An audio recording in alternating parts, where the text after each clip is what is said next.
जगतसिंहपुर जिला बिरिडी ब्लॉक अंतर्गत शिवपुर ग्रामर अशोकवन स्थित जशोबन दासଙ୍କ जोगपीठरे गतकाली एक साधु सम्मेलन अनुष्ठित होइतिला। एही महावेशरे जिला तथा राज्यर विभिन्न प्रांतरू आसिथिबा बहु संत साधु महात्मा और धर्मगुरु जोगदे धार्मिक उपदेश और आध्यात्मिक चर्चा करथिले। नित्यानंद आश्रमरू चगला बाबा, रघुनाथपुर अनंतपुर विष्णुचरण दास बाबा, मुंडुली मठरू मातामा गायत्री एवं रघुनाथपुर छुआ बाबा तत्वविधान यह कार्यक्रम आयोजित होइतिला। सकाळे मंगलाचरण और भजन कीर्तन माध्यम कार्यक्रम शुभारंभ होइतिला। तापरे धार्मिक प्रवचन साधु मानक आशीर्वाद रे समग्र परिवेश भक्तिमय हो जाइथिला।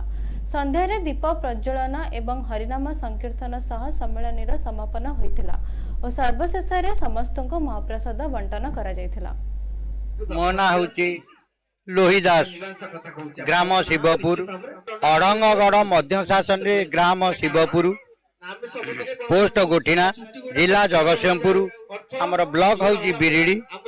मो ना लोहीदास, महापुरुष जशोबन दासंकर पट शिष्य लोहीदास, जार 13 जन्म हो गलानी। जहाँ कतिरे अलौकित लीला अच्छी महापुरुषंकर 84 आज्ञा आ 84 जंत्र साधक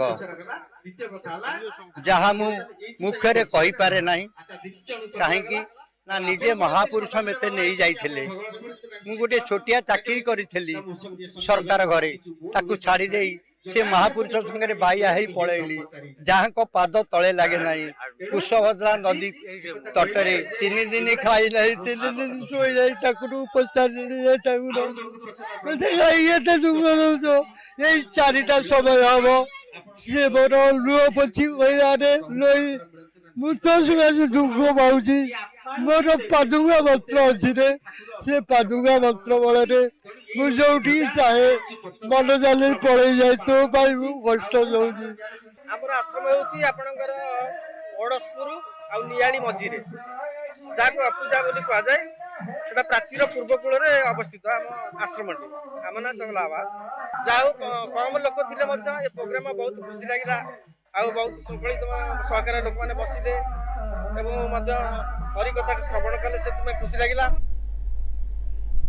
जगतसिंहपुर प्रसाद मालिक रिपोर्ट, NTV।